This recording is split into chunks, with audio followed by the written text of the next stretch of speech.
vamos a presentar por segunda vez en el Celsius a Ali Vidal, ganador del World Fantasy Convention, autor de unas novelas que conmueven y que estremecen, y hoy en concreto vamos a hablar de la segunda que se publicó en España y que para mí ha sido una experiencia inclasificable.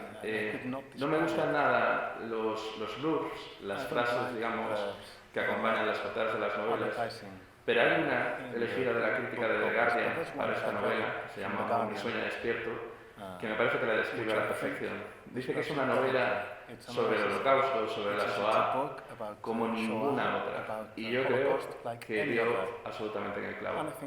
Entonces, mi primera pregunta para Lavi, para su autor, es ¿de dónde sale esta novela y cómo, y lo digo en el mejor sentido posible, cómo se atrevió a escribirla? Porque hay unas particularidades de las que no quiero hablar que creo que la hacen muy difícil de escribir y muy difícil de enfrentarse a ella. Wait, so do I just talk Yeah, throughout? talk to the mic, and because some of them will understand English, and then I'll translate. Okay, right. Yeah, it's a book I tried not to write. There was no good reason whatsoever to write it. What happened was I was living away during since 2007. I wasn't even in Europe. I was living in the South Pacific, and then in Southeast Asia, and then back in Israel for a while. So I missed everything that happened with the financial crash and the changes in Europe.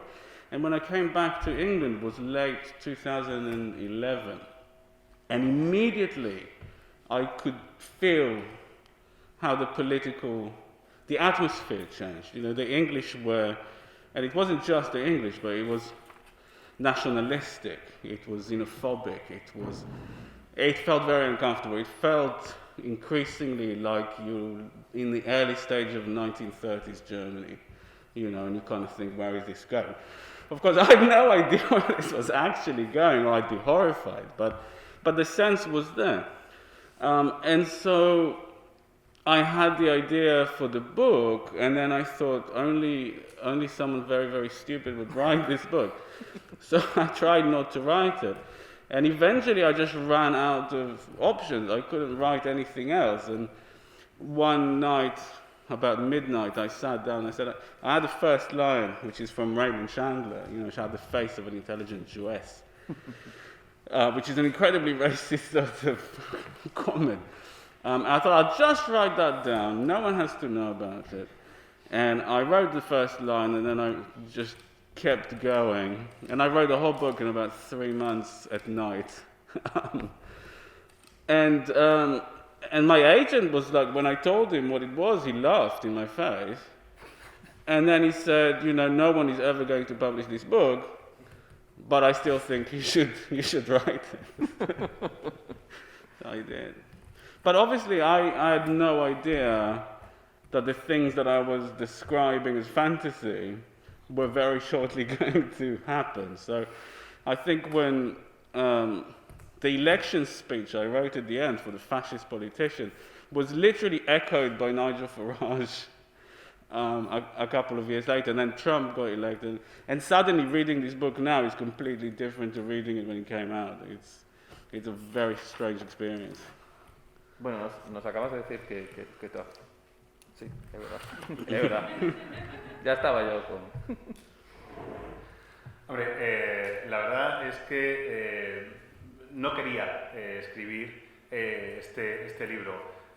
No era una buena idea ponerte a escribir este libro en ningún momento. No debería haberlo hecho. Pero el caso es que desde 2007... pues me fui unos años, a partir de 2007 me fui a vivir unos años fuera de Europa. Estuve en el Pacífico Sur, en el sudeste asiático, viví un tiempo en Israel y me perdí todo lo que fue la crisis económica y financiera en Europa. Para cuando volví al Reino Unido, a finales de 2011, me di cuenta de inmediato de que la atmósfera y las cosas habían cambiado muchísimo. Se notaba algo extraño en el ambiente. Los británicos, y no solo los británicos, tenían un comportamiento mucho más nacionalista, mucho más xenófobo. Yo no acababa de entender qué es lo que ocurría, pero la sensación me recordaba lo que debería haber sido Alemania en los primeros años 30 del siglo XX. Y no tenía ni idea de por qué estaba sucediendo eso, pero una sensación realmente aterradora. Y en ese contexto se me ocurrió la idea del libro, y según se me ocurrió la idea del libro pensé, bueno, no puede haber nadie tan estúpido como para poner a escribirse algo así. Dije, no voy a ser yo ese idiota. Y traté de contenerme, traté de no hacerlo, hasta que me fui quedando sin opciones, y podía ir intentando escribir cualquier otra cosa, pero al final siempre acababa volviendo a esa idea. Total que una noche, como a medianoche más o menos, me senté y dije, venga, va, escribo un par de cosas y ya está. Y me inspiré en lo de Raymond Chandler, escribí la primera frase con la que se abre el libro, por cierto, una frase que puede ser hasta cierto punto bastante racista. Y el caso es que dije, bueno, venga, lo escribo porque está claro que me lo tengo que sacar de dentro, pero no se lo voy a enseñar a nadie. Y durante 3 meses, cada noche me sentaba y me ponía a escribir la novela. Cuando le conté a mi agente de qué iba, literalmente se me rió en la cara. Se me rió en la cara y me dijo, mira, aunque lo escribas, esto no te lo va a publicar jamás. Y yo, nadie. Y yo, a pesar de eso, decidí que quería seguir escribiéndolo. De lo que no tenía ni idea tampoco es de que lo que yo describía como un entorno fantástico, como un entorno hipotético, no tardaría en convertirse en realidad. Al final del libro hay unas elecciones y hay un resultado con un partido político, fascista, etc. Bueno, yo lo escribí pensando que era ciencia ficción y al cabo de un par de años surge la figura de Nigel Farage en el Reino Unido y luego Trump sale elegido. La verdad es que leer el libro hoy y compararlo con la situación en la que vivimos es una experiencia muy distinta a lo que era leerlo justo cuando acababa de publicarlo. Vamos a jugar durante toda la presentación un poco a la Mystery Box por respecto a los que no habéis leído el libro, porque mi sensación leyéndolo puede caer una bomba nuclear encima, entonces no quiero fastidiarle esa sensación a nadie. Pero vais a entender muchas de las cosas de las que estamos hablando en cuanto abráis la primera página. La siguiente pregunta que le quiero hacer va a tenor de su respuesta. ¿Cómo fue de difícil vender el libro? Porque el libro luego fue extraordinariamente reconocido, ganó el World Fantasy Award. Entonces, ¿cuán mal lo pasó tu agente para cumplir esa promesa de la que él mismo se reía? I cheated. What happened was the British publishers gave me a 2-book deal because they really liked this book called The Violent Century. So they had to buy a second book, and I think that was the only way that I got to sell it. The funny thing was, once they published it, they said, this is a literary novel. We're going to be publishing it as a literary novel. But that means you can't write any more science fiction or fantasy. And I said, but my next book has spaceships. So that was it. So it was very easy, though. It was ridiculously easy. But By blind luck. Pues lo cierto es que hice trampa. Como mi anterior novela había funcionado bastante bien y tenían ganas de ofrecerme más cosas, me firmé un contrato por 2 libros. El primero ya se había publicado y este se convirtió en el segundo. Como ya tenía el contrato y el libro estaba escrito, los engañé y conseguí que me lo publicaran. Lo que ocurre es que una vez se publicó, dijeron, bueno, pues esta ya es una novela de alta literatura, es una novela literaria. Ya no puedes volver a escribir fantasía o ciencia ficción o cosas de género. Dije, pues tú mismo, tú verás, pero mi siguiente novela está llena de naves espaciales. Pues ahora, luego volveremos a este tema porque creo que es un tema muy presente en tu obra, en esta novela y en la siguiente, digamos esta frontera irreal y ilusoria entre la alta literatura y la literatura del imaginario. Creo que es una parte fundamental de esta novela, todo lo que es el pulp escrito por judíos después del Holocausto y tal. Pero ahora la siguiente pregunta que te quiero hacer, y voy a jugar otra vez al misterio para los que están aquí, es ¿cómo pudiste meterte en la piel y hacer que ese personaje fuera empático y humano de Lobo, el protagonista de tu novela? Porque siendo como eres un autor judío, que además reflejas en tu obra ese hecho y lo exploras, me parece increíble meterse en la piel de este personaje. Well, I put a lot of myself into it. And if you notice, I think the second half of the book, there's a lot more exclamation marks because he's constantly, he's raging. So it was a lot of fun to write. The thing about, and I mean, it's not really spoiling who this is, you know, it's not meant to be a surprise or anything, but the thing about Adolf Hitler as a as you know, the embodiment of evil, is of course Nazi Germany wasn't Adolf Hitler; it was an entire system. And so it was interesting to kind of say what happened to make Hitler Hitler, and what happens when you take him before he commits any of these atrocities. And that's the thing. An Adolf Hitler with power is terrifying. An Adolf Hitler without power is funny. And so, I don't know, it's not just that it was scarily easy to write. I still haven't finished with the character, so it keeps coming back to me, and I have to let him out to play. And I've been writing about 5 mysteries featuring him, where it's just fun to write. Just all the rage and the helplessness and the arrogance, and he just rages at the world, but he has no power to do anything about it. And it's just fun to do. Pues lo cierto es que puse mucho en ese personaje de mí mismo, vertí mucho de mí mismo en él. La verdad es que, si os fijáis, en la segunda mitad del libro, por ejemplo, hay muchísimos más signos de exclamación que en la primera. Y eso es básicamente porque el personaje se va cabreando cada vez más y cada vez está más enfadado con el mundo y quiere destruirlo todo, pero no tiene poder para cargarse nada. Muchas veces pensamos que Adolf Hitler es la encarnación del mal puro, pero Adolf Hitler es un elemento más de la Alemania nazi. No podría haber hecho lo que hizo sin la estructura de la Alemania nazi. Si pillas a Hitler antes de cometer todas esas atrocidades y no le das un sistema que le apoye en ello, cambia mucho el personaje. Hitler con poder es aterrador. Hitler sin poder es cómico. Te ríes de él. Y me resultó, no os podéis imaginar lo sorprendentemente fácil que me resultó escribir al personaje una vez tuve esa idea. No creo que con esto haya destripado nada de la novela a nadie, pero es que realmente fue increíble. Y de hecho, tengo la sensación de que no he acabado todavía con el personaje, porque sigue apareciendo una y otra vez y me pide que escriba sobre él. Ya he escrito como 5 elementos de misterio, 5 piezas de misterio protagonizadas por él, y es que es divertidísimo verlo tan cabreado, tan desesperado, con tantas ganas de cargarse el mundo y sin tener absolutamente ningún poder para hacerlo. Me resulta descojonante. Bueno, hay muchas escenas, ya que me ha dado permiso, pues ahora ya puedo seguir por aquí. Hay muchas escenas de la novela súper graciosas, dentro de una novela durísima, porque tiene escenas durísimas, pero hay una que me encanta especialmente y me gustaría que nos contara pues, la anécdota de investigación que llevó a poder escribir esa escena, que es cuando Hitler se queja al editor del Hobbit que rechazó mi voluntad y que publicó esa mierda de los Hobbits, sin embargo, durante una fiesta. Es una escena completamente loca y no me podía parar de reír. Well, that's actually research, just accidentally research. I was browsing in a second-hand bookstore, and I came across Stanley Unwin's autobiography, who was the guy who published Lord of the Rings, amongst other things. And I read it. I don't know why, but I bought it for £1, and I read it. And he was very big on publishing German books. He knew German, and he was very active on the continent.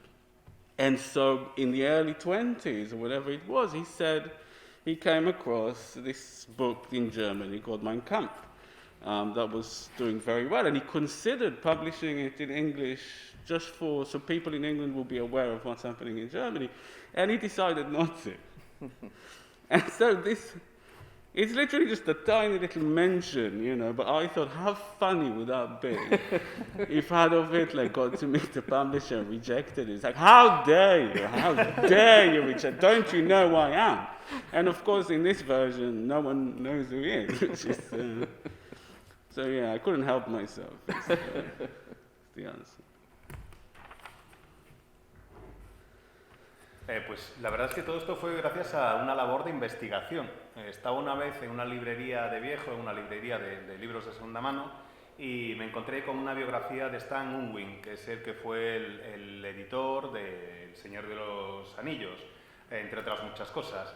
Y no sé muy bien por qué, pero me la compré por 1 libra o más o menos y me la leí. Y el caso es que a Unwin le encantaba, era muy germanófilo y le encantaba la literatura alemana, hablaba alemán, se movía mucho en la escena cultural de la Europa continental, y en los años 20 pues llegó a sus manos un ejemplar de Mi Lucha, del Mein Kampf de Hitler, y se lo leyó y llegó a plantearse publicarlo en el Reino Unido para que los británicos supieran, bueno, pues más o menos qué es lo que estaba pasando en Alemania, qué es lo que se estaba cocinando, pero al final decidió no hacerlo. Y todo esto que os acabo de contar pues no es más que una nota a pie de página, es una pequeña mención secundaria, pero me pareció divertidísimo.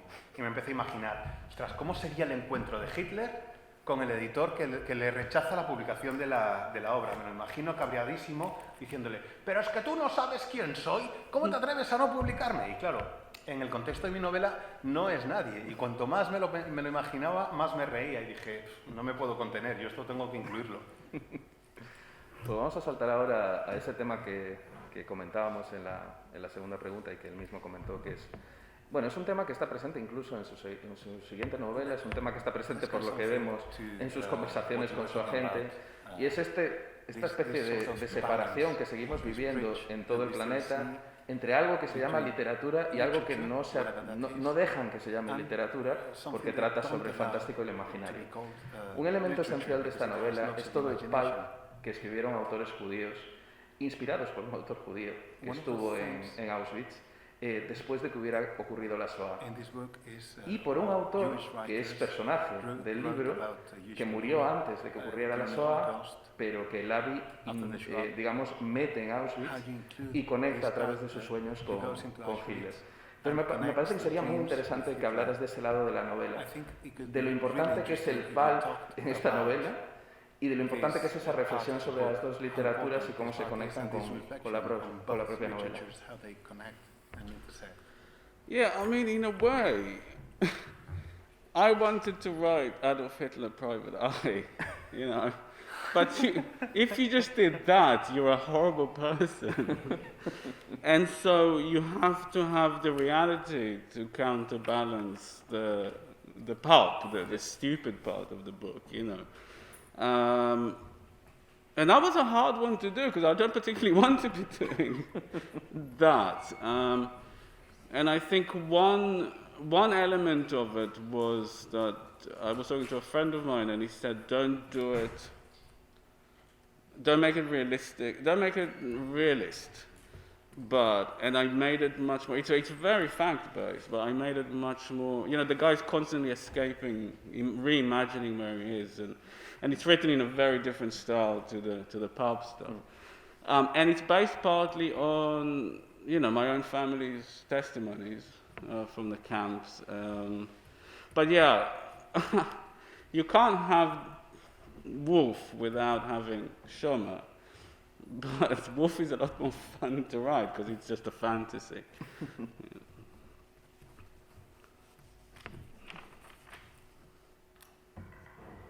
Pues en cierta forma, en realidad lo que yo quería era escribir una novela que se podía resumir en Adolf Hitler, detective privado. Pero claro, si escribo solo eso, me iban a tachar de ser una persona realmente horrible. Así que necesitaba incluir elementos de la realidad para poder compensar. Necesitaba un estilo un poco más realista para compensar la parte pulp y un tanto estúpida, casi si queréis, de la novela. Y no quería hacerlo, me resultaba más difícil y me gustaba mucho más la parte divertida. Así que trataba de ir compensando un poco. Hablé con un amigo y me dijo, hazlo, pero no lo hagas realista del todo, no describas situaciones, quizás introduce un elemento, onírico. Y eso es lo que hice. Lobo se pone a imaginar cada 2 por 3 y eso es algo muy distinto, lo que cuentan esas imaginaciones, en esas ensoñaciones, es muy distinto al tono pulp de la novela. Todo esto se basa en el testimonio, en los testimonios de mi familia, de lo que vivieron en los campos de concentración. No puede existir Lobo sin Shoah. Pero el problema es que a mí el que me divierte de verdad y el que me apetecía escribir era Lobo, la parte de fantasía. Y digamos, saliéndonos un poco de la novela, pero profundizando en este tema, pues un mero hecho que te pasó a ti con este libro, el hecho de que te digan, pues, si haces este libro, que este libro lo consideramos literatura, aunque tiene obvios elementos de ciencia ficción, de ucronía y tal, ya no puedes seguir haciendo ciencia ficción o fantasía. ¿Cuándo vamos a acabar con este problema y qué piensas tú de él? ¿Por qué sigue pasando esto? ¿Es por los lectores, en el fondo? I mean, I don't know. It's stupid. And also, I didn't come from an English background. You know, in Israel, it's a much smaller country, so the books are just books, and science fiction was sort of like a foreign thing that got translated. I honestly think now every major novelist of the 21st century, they pretty much combine science fiction and fantasy and everything else in. If you look at even at the Booker Prize winners, they're crime novels, they're historical fiction. You know, you don't really still get science fiction and fantasy in there, but it's much more about, as a writer, you can say, I want to take whatever I like. If I want a dragon in here, or if, you know, and we have people like Kazuo Ishiguro writing, you know, The Buried Giant, which is a wonderful fantasy novel. I think it's just publishers, they're slow and a bit stupid. So I thought that was a really stupid thing. So you know, my next book was Central Station, which has a spaceship on the cover, and it's a completely different book. If this book has really put you off ever looking at a book of mine, just try one of the other ones.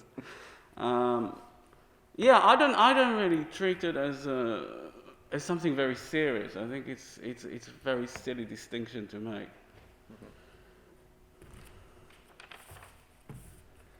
Yo la verdad es que no lo sé muy bien. A mí es que me parece una auténtica tontería. A ver, ten en cuenta que yo crecí en Israel, no crecí en un entorno británico ni en la cultura británica per se. Para mí los libros son libros. Me planteo simplemente hacer, pues a día de hoy, lo que quiero, escribir novelas. Para algunos es ficción histórica, no lo sé, sinceramente. Yo cojo lo que me gusta y me sorprende mucho. Para mí hay obras como El Gigante Enterrado, del premio Nobel japonés, se me dio el nombre, que es una novela de fantasía, realmente. Es una fantástica novela de fantasía y tiene el Nobel y lo consideran alta literatura. Es algo que se escapa de mi control. Yo me limito a escribir lo que me llama la atención. Mi siguiente novela, después de Un hombre yace despierto, es Estación Central, y si os fijáis ya directamente en la portada está una nave espacial. Quiero decir, si alguno se ha leído o se pensaba leer Un hombre yace despierto y lo que estoy diciendo le echa para atrás, pues no os preocupéis, pasad a la siguiente novela, que no tiene absolutamente nada que ver y que sigue siendo literatura de género y de ciencia ficción en este caso. Y lo digo totalmente en serio. No entiendo el por qué hay esas distinciones. Mi siguiente pregunta va un poco, porque digamos esta es la última novela que se ha publicado de Lavi aquí en España, pero yo ya me estoy leyendo las nuevas y sé que está explorando también el mundo del cómic. Entonces, un poco saber cuál es su futuro como autor para estos próximos años, qué cosas le apetece tocar, y si un poco esta locura que estamos viviendo de 2020, todos con mascarilla y sufriendo los rigores del COVID y de las elecciones de los años pasados, pues se va a filtrar en las cosas que escriban en el futuro. Well, you know what? The challenge, as soon as this happened, I thought I should write a pandemic story. But everyone else is going to be writing pandemic stories. So how do I write one that, you know, and still sell it? And I did. I sold it to Clarksworld magazine. So I was quite proud of myself just for going at it weird enough. No, the funny thing was I also write children's book, or I wrote one children's book. And I finished the manuscript for a new children's book, like last year, and it went out on submission a week before the lockdown started. And my book is literally about a virus that kills grown-ups, but kids are fine, and so they put all the kids into quarantine. Now it's like I have no luck, you know? Because no one is going to publish this book now. That was sad. Pues sí, lo primero que se me ocurrió cuando vi la pandemia que se nos echaba encima, pensé, ahora tengo que ponerme a escribir yo sobre pandemias. El problema es que, claro, todo el resto del mundo está haciendo lo mismo. Empecé con algo y creo que el enfoque es bueno, veremos a ver qué ocurre. Lo que sí tengo claro también es que, bueno, aparte de lo que hago, yo he escrito ya un par de libros infantiles. Y el último acabé en manuscrito a finales del año pasado. Y pensaba que, bueno, pues que iba a tener una buena vida comercial y demás, pero resulta que la presentación que tuvo lugar justo antes, una semana antes de que empezara el confinamiento, ya me indicó que igual no tanto, porque en el libro lo que cuento es la historia de un virus que mata a todos los humanos, pero los niños son inmunes. Y entonces cogen a un montón de críos y los meten en cuarentena todos juntos. Y dije, la he cagado, esto no va a tener una vida comercial ahora mismo, pero vamos, de ninguna de las maneras. Pues así como, yo creo que como última pregunta por mi parte, y luego abrimos un turno de preguntas que seguro que tenéis muchas y muy interesantes para David, y si no, todavía tengo más. Me gustaría preguntarle un poco por escritura más allá de la literatura, porque sé que está haciendo cómic ahora, y si está interesado en otros medios, como son los videojuegos, como casi todo el mundo ahora también está escribiendo para los canales de streaming, pues si le apetece irse a otras cosas en el futuro. Yeah, I mean, I do.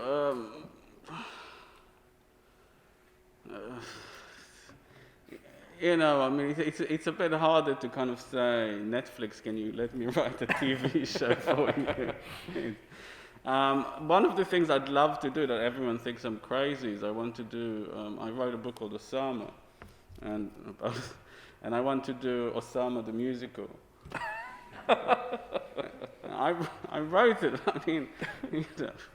So yeah, I play with a lot of different formats, and I have lots of things on my hard drive, and occasionally something comes from it. So, and occasionally I do weird stuff, like I just wrote a story for a catalog exhibition in the Jewish Museum of Berlin, and it's sort of like a fake exhibition note. I get to do some very weird stuff occasionally. I got to do an interactive fiction story for someone.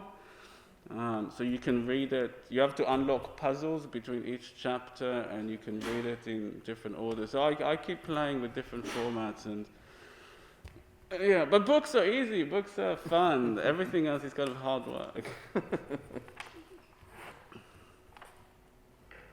Pues sí, la verdad es que sí, sobre todo si me llamara Netflix o tuviera algo que pudiera hacer con ellos, pues encantado. Yo qué sé, tengo un montón de ideas. No sé si sabéis que escribí una novela que se llama Osama. Bueno, pues a mí me gustaría ahora adaptarla a un musical y hacer Osama, el musical.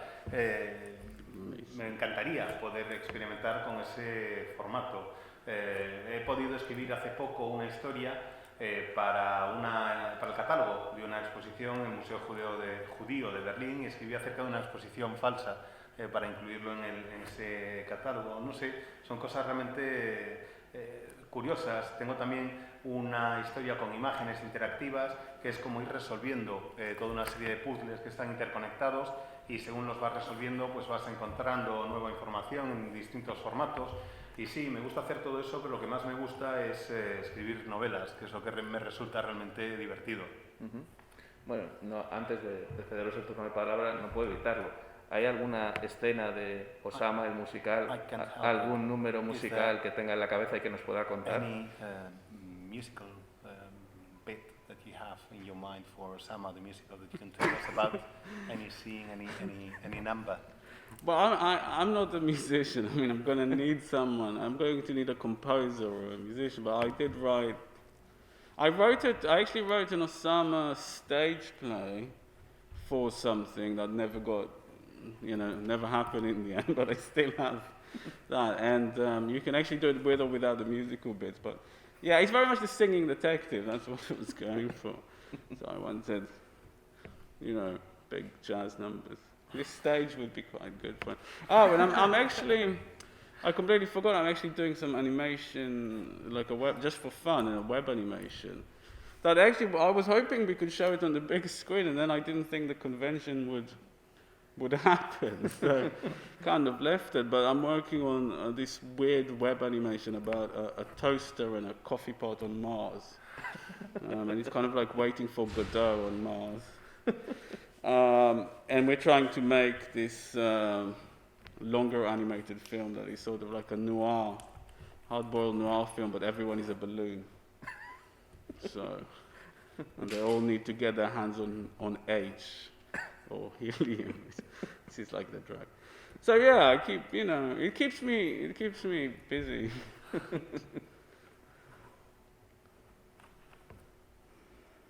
La verdad es que yo no tengo ni idea de música, o sea que para hacer lo de Osama, el musical, necesitaría un compositor. Sí que llegué a escribir un tratamiento en forma de dramaturgia o como obra de teatro para Osama, pero no llegó a convertirse en realidad, con lo cual Osama podría ser una adaptación teatral tanto con como sin música. De hecho, ahora que me fijo, este escenario estaría bastante bien para lo que tengo en mente. Si se puede incluir algún número de jazz, fantástico, si no, pues bueno.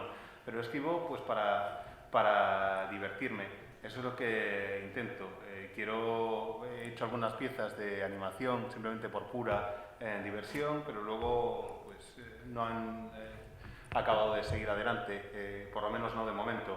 De hecho, os cuento que habíamos quedado, pequeño inciso, digo como Diego, que es absolutamente verdad, habíamos quedado en que se iban a proyectar en el festival, antes de que sucediera todo esto de la pandemia, una serie de cortos que he hecho de animación, que es, bueno, pues básicamente una tostadora y una cafetera que viven en Marte y es como una especie de Esperando a Godot en Marte. Esto se iba a emitir o se iba a proyectar antes de la noche de culto de Jesús Palacios, pero dice Lavi, pero claro, como no sabía yo seguro si iba a haber el festival o no y al final me pilló fuera del Reino Unido y etcétera, pues me lo he dejado y no lo he traído. Pero vamos, que estaba previsto el que pudierais ver este Esperando a Godot con una tostadora y una cafetera en Marte. También quiero hacer una película, un largo de animación, que sería una peli de género negro protagonizado por globos.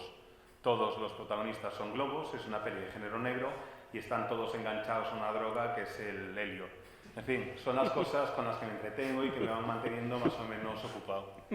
It's very good. We actually recorded all the actors already, so it's just a matter of time. Maybe next year I could show you. De hecho, ya hemos grabado buena parte de los diálogos para esta película, así que supongo que será cuestión de tiempo. Quizás el año que viene la pudiéramos ver. Bueno, pues yo ahora, si no, sigo yo con mi batería, pero me gustaría cederos la palabra y que le preguntéis a Lavi pues, sobre cualquier cosa. Ya veis que tiene humor y sabiduría a repartir, así que si os animáis, es el momento de preguntarle algo. Solo una precisión, por cuestiones obvias, este año no podemos dar los micro, ¿vale? Si tenéis alguna pregunta hay que hacerla de viva voz, porque lo que no podemos es ir pasando el micrófono, eso sí que sería un vector de contagio bastante importante. Así que si alguien quiere, que se ponga de pie y de viva voz.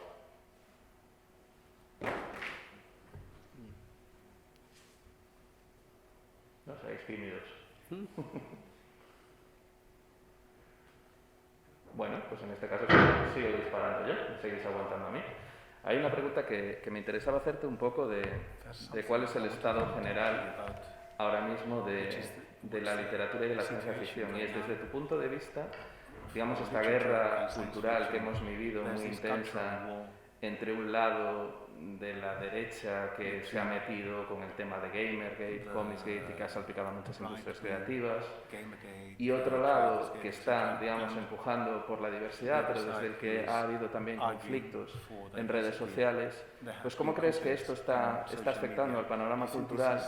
¿Cuál es tu posición, si tienes alguna? Y si crees que, bueno, que hay que hacer algo o que hay que dejarlo pasar. Deal with it, wait for it to go away.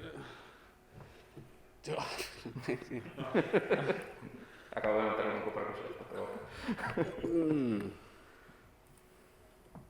I'm not sure I have.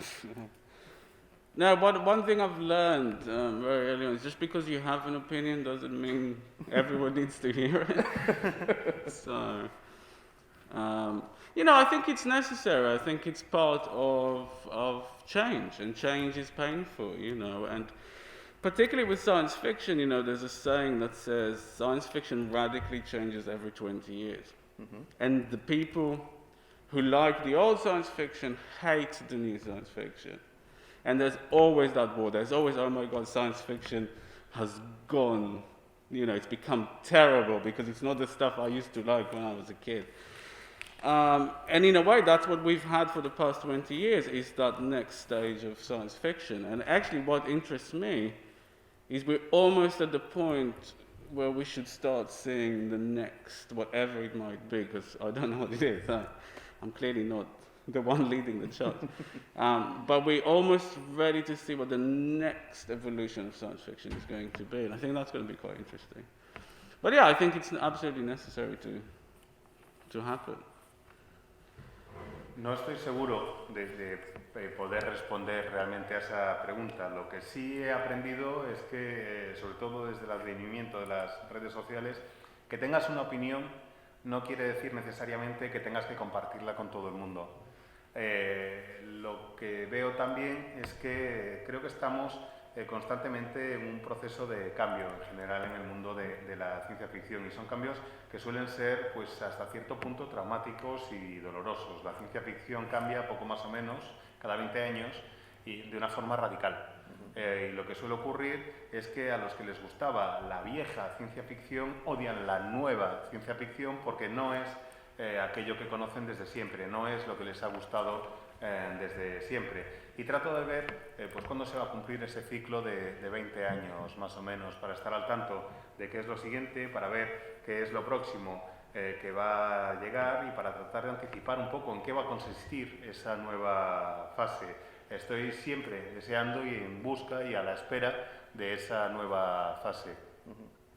Bueno, el Lavi nos ha dicho que él no se atreve a decir qué va a ser, porque evidentemente eso no se atreve a decirlo a nadie. Pero sí que me gustaría preguntarle por esta opinión que hay, que si la ciencia ficción se iguala al futuro y con todos los avances tecnológicos que tenemos, que la ciencia ficción podría estar en peligro frente al presente. Y yo creo que la ciencia ficción que hace Lavi, por ejemplo, la que hace en esta novela, todo lo que son ucronías, versiones alternativas de la historia y tal, nunca van a morir, porque no es la igualación de la ciencia ficción y el futuro. Entonces, bueno, si cree que hay un riesgo para la ciencia ficción por el boom tecnológico que tenemos en este siglo, o no, o la ciencia ficción siempre va a estar ahí para responder a múltiples preguntas, ¿no? Y no todas son sobre el futuro. And it's not always going to be about the future. It's never really about the future, is it? I mean, and this is why I think fantasy and science fiction are the same thing. I mean, you make stuff up and you make some rules up to go along with it. It's always about the present, really. And I think science fiction is in a really good place. I mean, it's never been better. If you look at every TV show and film that's coming out, they're borrowing from that world, and they're familiar with that material. The writers are becoming a lot more important in that industry. And we're in a good place. The online magazines really revolutionized the way you can publish fiction. It's a lot more international. Writers like me would not have been published 20 years ago, wouldn't have even existed. And this democratized science fiction and fantasy for an international audience. So I'm not particularly concerned about it. And you can say the future's always like looking bleak. I mean, clearly, but it's always been pretty horrible. It's not getting any worse than it was. And again, pandemics, because I mostly write historical fantasy, really, because I like the historical stuff. Pandemics go back. We have the plague of Justinian. That kind of completely devastated the Mediterranean coast, and that was the first big bubonic plague outbreak, I think. And that was the Roman Empire. So everyone's like, this has never happened before. It's like, excuse me, this has happened before repeatedly.